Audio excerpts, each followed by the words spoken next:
Hernandez. Hello, po Sir watching. Brian. And si Ma'am Purissima Soriano Ay, watching from namiss natin yan. Paranaque. Alam mo, Magandang gabi po, merong magandang hindi gabi po. nabalik sa atin. Si Si Sir Sir Macario. Macario. Sir Macario. Nagtampo na ata. Nagtampo na yan kasi lagi kaming wala. Ayan. Ayan. Pero thank you sa panonood at sa matyagaan yung pagbalik-balik pag nagpo-programa ang trio saya Sabado on Friday. Yes. At syempre, no, yun, ikamustahan pa lang namin. Alam nyo na naman, di ba? Intro lang pa yon. Pero ngayon, syempre, Doc, ay, ang mahiwaga mong tagapagtanong Oo. ay aktibo na naman. Aktibo na naman. Pero Oo. bago dyan, nag-hello po si Randy Recto. Ayan. Hello po, Doc Sir Jeff and Randy. Mega Love shoutout. Ayan. Ayun. O, kamusta na si Masugid na Ayun, tagapagtanong? natuwa siya. Nag-message siya sa akin, sabi niya, ma'am, salamat dun sa last na payo ni Doc Jeff. Yun tayo nasa Oo, tayo sinunod noon. doon sa studio mo. Hindi, Hindi. Nag-ano pa tayo? Doon tayo sa, yun, sa may CDC, malamig. Sa Oo CDC. pala. Sa CDC. Yun. Magpasalamat naman siya kasi parang kumita daw siya. Kumita. kumita ulit. Ay, In-advise pala. Illegal practitioner ata yun. Abay, pinagkakakitaan pala yata ako. Ayun, nakapag-advise daw siya dun sa nanghingi ng advice at thank you daw. Pero sabi niya, pwede po bang magtanong pa rin kay Doc? Okay lang po ba sa kanya? Sabi ko, hindi na nga kailangan mo ng bayaran. For the benefit of the listeners and viewers, pwede siya magtanong. Ayan. Pero yung tanong niya ngayon, syempre, ang concern pa rin ay tungkol sa pangipin pa rin. Ano? Okay, ano Oo. naman yan? Parang sabi daw niya, yun daw isang nagtanong sa kanya, hindi ko alam po, iti pasyente niya o ano niya, no? Sabi niya, pwede po bang itanong kay Doc? Oh. Sabi ko, ano po bang itatanong?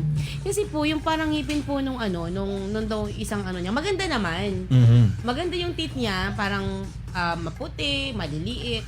Pero siya, yung parang sobrang, siya, parang di ba mayroong, nagpapabrace, usngal, pinapabrace. Yun daw bang pag nakalubog naman ang ngipin, pinapabrace daw ba yung para umayos naman? Kasi parang lubog na lubog yung ganito.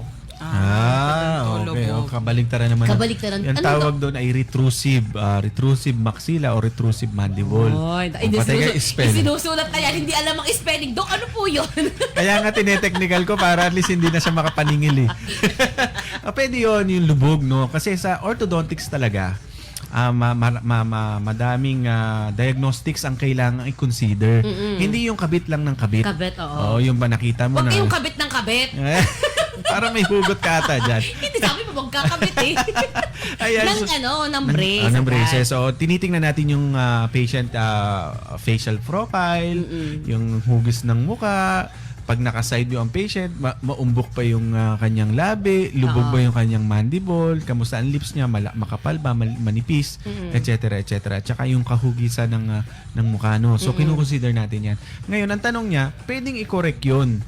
Pero may mga iba-ibang klaseng pagko-correct. Isa dyan ang orthodontics. Maraming mga orthodontic materials ngayon na nag-i-stimulate ng expansion. Ibig sabihin yung mga self-ligating brackets. Okay. Kung familiar kayo doon, yung self-adjusting brackets ang tawag doon. Yung hindi mo na nilalagyan ng rubber monthly. Di ba? Meron tayong ligatize na tinatawag. Meron tinatawag na self-ligating. Ibig sabihin self-expanding o self-adjusting. Pero ginagawa yun ang dapat katulad yung mga dentist. Yes, o sila of na course. lang. Hindi. Akala ko DIY. Hindi, walang DIY. Walang DIY sa dentistry. Wala talaga. Oo. So, illegal yon o tsaka bawal yon. Walang DIY. Ang DIY mo lang yung toothpaste. Mag-toothbrush. Paano ka mag-toothbrush? Yun. So, yun, merong ganon, self-ligating. Para ma-develop to, gumanda. Kasi ang lip support talaga dinidevelop yan para maging youthful, yung itsura o mas mukhang bata. Then meron ding tinatawag na appliances to stimulate bone growth.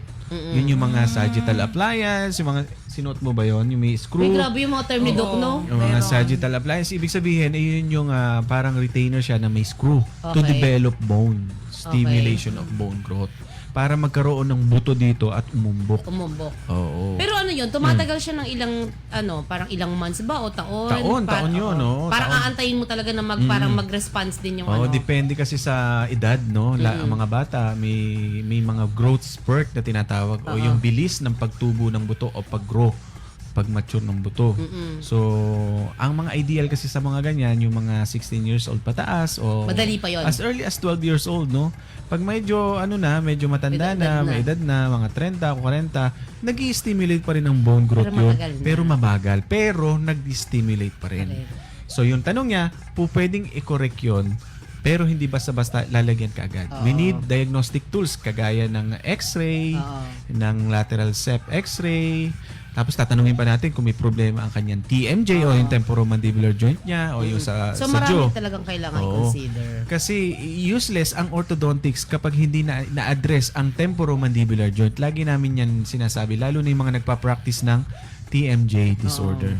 So yun. Ayun, di So ba? marami ka pang aaralin, ha? Oo, nahirapan daw siya. Hindi siya Oo, makakapag yan. ano ngayon. Binigyan kita ng mga... Tineknikal ka ngayon. Tineknikal kita ngayon. Mga retrusive, bone growth, Hahanapin niya sa stimulation, Google ang spelling. sagittal appliance. Patay ka. Ano nga yun sasabihin? Wala na. Oh, Kaya, yeah. pero ano, 'di ba, Doc? Ano yun parang hindi lang doon sa mahiwagang tagapagtanong natin yun. Para na Yeah. din doon sa mga iba kasi yung iba basta na lang minsan nga pag may brace na lang agad. Ipa-brace po namin. Minsan maalam pa sa doktor, i-brace yun na po. May Yun mga pala ganyan. marami pang i-consider. Yes, so maraming kinoconsider natin. Kasi posture, apektado din dyan, ha? Correct. Yung neck at saka yung ating body posture. Correct. Kaya kumonsulta lamang sa mga lihitimong dentista, ha? Sa ating mga listeners and viewers. At napakarami po pa rin talaga mga illegal practitioner. Kaya At ang nga. PDA, ang Philippine Dental Association, ay hindi tumitigil sa mga panghulit. Di ba last time Tama, correct. Oo, nakapag-guest nag-protest tayo ng tayo. illegal practice. Mga Yes. Mega love shoutout sa Cavite Dental Chapter, no? Correct. So yun, at marami rin sila napahuli. Mm-mm. Meron At nga siya- illegal practitioner nasa mall.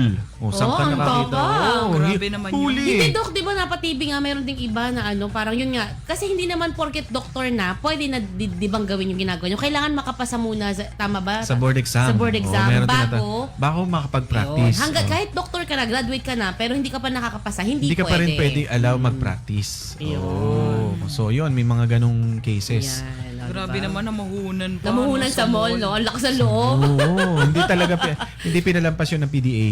Correct. Oh, so Ayan, kaya muna, take muna kayo. Yung pinagdaanan lahat ng mga legit na doktor, kailangan pagdaanan nyo din. tama, diba? tama. Yeah. Ayun, nasagot namin ang tanong mo ha, kung sumakit ang ulo mo at bumalentong ka dahil tinektikal ka ni Doc, ikaw na maghanap sa Google dyan. Ayan, Ayun, diba? sabi, babatiin ko na rin ang ating mga kabagang kadentista sa buong Pilipinas, sa Southern Tagalog, sa San Pablo City. Ayan, mega love shoutout at sa ating Mega love shoutout. President ng Philippine Dental Association, Dr. Ronnie Nunez. Ayan, hello po. Good Ayan, evening. mga Ayan. kabagang natin. Sana Ayan, po mega love nanonood ang shoutout. mga tagabagang, Mga kabagang. Mga kabagang. Kabagang. Kabaro, kabagang. Ayan, yun ang Ayan. kabagang term namin. At nagsha-shoutout si Sir Randy Recto. Sabi, shoutout kay Tito Buddy or